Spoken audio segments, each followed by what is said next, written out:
আসসালামু আলাইকুম। আমি হাকিম রশিদ আছি আপনাদের সাথে। স্ত্রীর চোখের মণি হতে পারবেন আজকের ছোট্ট একটি ভিডিও থেকেই। আপনার লক্ষ লক্ষ টাকা থেকেও স্ত্রীর চোখের মণি হতে পারবেন না যদি স্ত্রী অন্তরে প্রবেশ করতে না পারেন।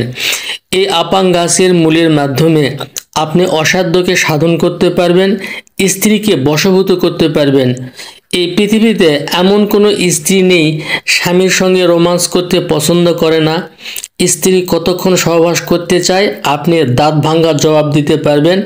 রাত শেষ হয়ে যাবে কিন্তু সময় শেষ হবে না।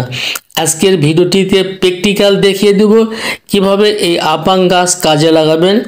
যেভাবে যৌনমিলন করলে স্ত্রী খুশি হবে সেভাবে যৌনমিলন করতে পারবেন। একজন পুরুষের দুইটা সমস্যার কারণে স্ত্রীর কাছে নত হয়। নাম্বার 1, ইরেকটাইল ডিসফাংশন, উত্থানজনিত সমস্যা, লিঙ্গ খাড়া হয় না যাকে বলা হয়।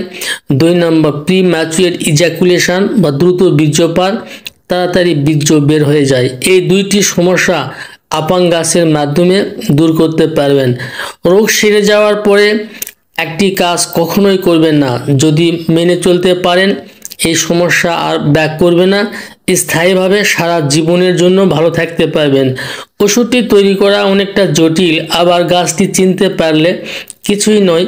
ওষুধ তৈরি করার জন্য যখন গাছ সংগ্রহ করবেন পাক পবিত্র অবস্থায় গাছটি উঠানোর চেষ্টা করবেন, এটা আপনার জন্যই মঙ্গল। আপাং গাছের মূল নেবেন 50 গ্রাম এবং হরিতকি নেবেন 50 গ্রাম। এটা একটু মাথায় রাখবেন। এই ওষুধ তৈরি করার জন্য অবশ্যই আপনাকে হরিতকি কালেকশন করতে হবে। আমার হাতে দেখতে পাচ্ছেন, অনুরূপভাবে আপনি গাছ কালেকশন করবেন। এই আপাং গাছের মূল আপনাকে 50 গ্রাম কালেকশন করে নেওয়ার পরে এর সঙ্গে পাটায় সুন্দর করে বেটে নেবেন। এর সঙ্গে 50 গ্রাম হরিতকি মিশে নেবেন। দুইটা একসঙ্গে পাটায় বেটে মিহি করে বেটে নেবেন। বেটে নেওয়ার পরে ছোট্ট ছোট্ট করে 30টা বটিকা বানিয়ে নেবেন এবং রোদ্রে শুকায় নেবেন। নেওয়ার পরে প্রত্যেক দিন রাতে খাবারের পরে 1 চামচ মধু দিয়ে একটি করে বটিকা যদি আপনি সেবন করতে পারেন 1 ঘন্টার মধ্যে আপনি ভালো রেজাল্ট পেয়ে যাবেন।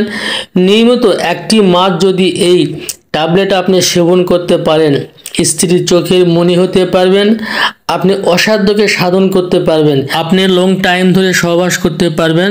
উত্থানজনিত সমস্যা এবং দ্রুত বীর্যপাত সারা জীবনের জন্য দূর করতে পারবেন। দীর্ঘ সময় ধরে সহবাস করতে পারবেন। তবে এই রোগটি সেরে যাওয়ার পরে একটি কাজ কখনোই করবেন না, হস্তমৈথুন যারা করেছেন পূর্বে যে কারণে এই সমস্যার সৃষ্টি হয়েছে আর যেন কখনোই হস্তমৈথুন করবেন না। আজকের ভিডিওটি এ পর্যন্তই। সবাই ভালো থাকবেন। আল্লাহ হাফেজ।